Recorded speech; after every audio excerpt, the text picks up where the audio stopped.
जय महाराष्ट्र मंडळी, कसे आहात सगळे? मजेत ना? तर आज तुमची लाडकी मयुरी अगदी अशा हटके रेसिपी सोबत आली आहे। आजची रेसिपी ना मस्त अशी बाहेरून क्रिस्पी आतून चीजी आणि झणझणीत होणार आहे। तुम्हाला वाटत असेल काय बोलते ही, कसलं कॉम्बिनेशन आहे, म्हणूनच मी आता तुम्हाला सांगते काय बनवते। तर आज मी तुमच्यासाठी ना मस्त असे चीजी क्रिस्पी ठेचा बॉल्स बनवणार आहेत, जे बाहेरून कुरकुरीत आणि आतून एकदम चीजी आणि झणझणीत होणार आहेत। तर चला पटकन रेसिपीला सुरुवात करूया। तर मंडळी, हे छान असे चीजी ठेचा बॉल्स बनवण्यासाठी ना सगळ्यात आधी ते एक पसरट तवा घ्यायचा आहे, कडकडून तापू द्यायचा आहे। लोखंडी तवा असेल तर अतिउत्तम। आणि त्याच्यात आता आपल्याला टाकायचे शेंगदाणे। मी शेंगदाणे भाजून साल काढून घेतलेले आहेत, छान असे तेलात परतायचे। जे इथे तुम्ही कच्चे शेंगदाणे घेत असाल ना तर चांगले तेलात ना क्रिस्पी होईपर्यंत परतून घ्या। पण शक्यतो आपल्या ठेचाला ना नॉर्मली आमच्याकडे तरी असं साल काढूनच तेलात भाजलं जातं। आता शेंगदाणे तर आपले भाजता येतच, त्याच सोबत ना इथे लसूण टाकायचं आहे। मी इथे लसणाच्या 10 ते 12 पाकळ्या घेतलेल्या आहेत सोलून। 10 ते 12 हिरवी मिरची, छान अशी झणझणीत मिरची घ्यायची। व्यवस्थित त्यांना 2 ते 3 मिनिट ना हाय फ्लेमवरच परतून घ्यायचं आहे। छान असे मिरच्यांना डाग पडले पाहिजे, लसूण लालसर झाला पाहिजे। आहा, माझ्या तर आत्ताच मंडळी तोंडाला पाणी सुटायला लागले। ही रेसिपी झाल्यावर ना असली भारी लागते ना राव, खरंच तुम्ही एकदा बनवाल ना ॲडिक्टिव्ह होऊन जाल त्या रेसिपीशी खरंच। ते चांगलं भाजून घेऊया आपण 2-3 मिनिटं। तर हे बघा, बघू शकता छान आपलं सगळं साहित्य भाजलेलं आहे। आता ह्याच्यात ना थोडंसं मीठ टाकायचं चवीपुरतं आणि कोथिंबीर, आणि परत एकदा व्यवस्थित मिक्स करून आता गॅस बंद करायचा आहे, कारण लोखंडी तवा ना गॅस बंद केल्यानंतर सुद्धा गरम राहतो। हे बघा, आता हे साहित्य मी 5 मिनिटं ह्याच तव्यात ठेवणार आहे आणि मिक्सर मधून फिरवून घेणार आहे। अगदी जास्त बारीक नाही वाटायचं, जास्त जाड नाही, थोडंसं मीडियम ठेवायचं आपल्याला। आणि हो मंडळी, अजून एक गोष्ट, जर तुमच्याकडे पाटा वरवंटा खलबत्ता वगैरे काही असेल ना त्याच्यात जाडसर तुम्ही वाटून घेऊ शकता। आता सध्या माझ्याकडे अवेलेबल नाही, त्यामुळे मी मिक्सर मधूनच फिरवून घेणार आहे। तर आपला ठेचा तर बनवून झालेला आहे। मी ऑलरेडी इथे ना 3 ते 4 बटाटी मीडियम साईजची उकडून घेतलेली आहेत कुकरमधून, आणि छान अशी मेश करून घेतले, जसं हाताने चुरून घेतलेली आहेत। आणि हा बघा आपला झणझणीत असा ठेचा, जास्त काही बारीक वाटलेला नाहीये मी।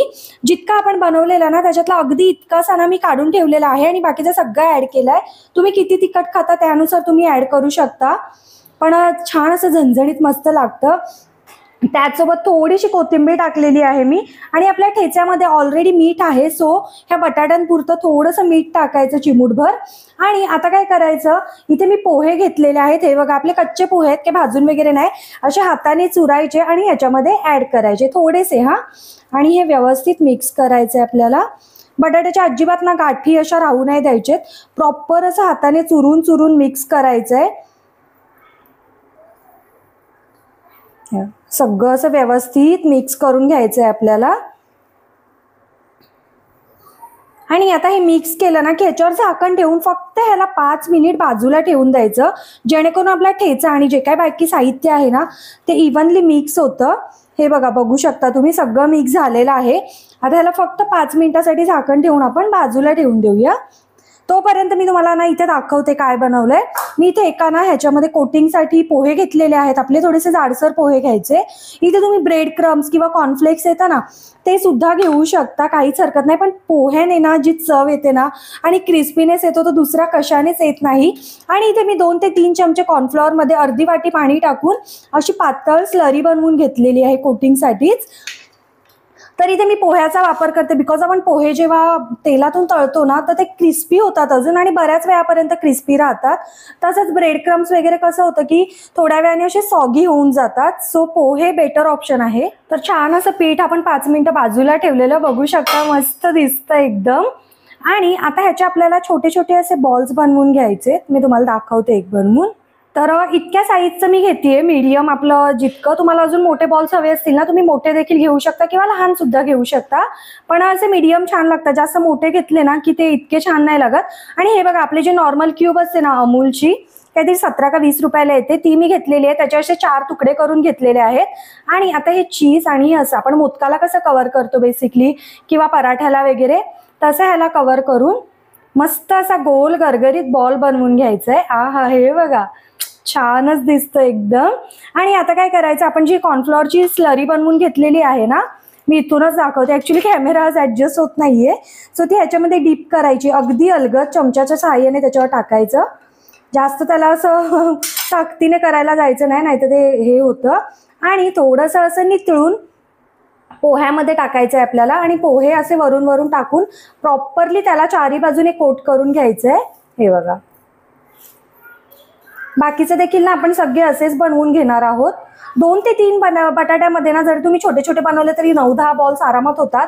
आता हे मी मीडियम साईजचे बनवले त्यामुळे 7-8 होतील तरी पण. आणि जास्त काही साहित्यही लागत नाही, अगदी कमी वेळात कमी साहित्यात ती रेसिपी होते. हे बघा, मस्त असं लावून घ्यायचंय त्याला.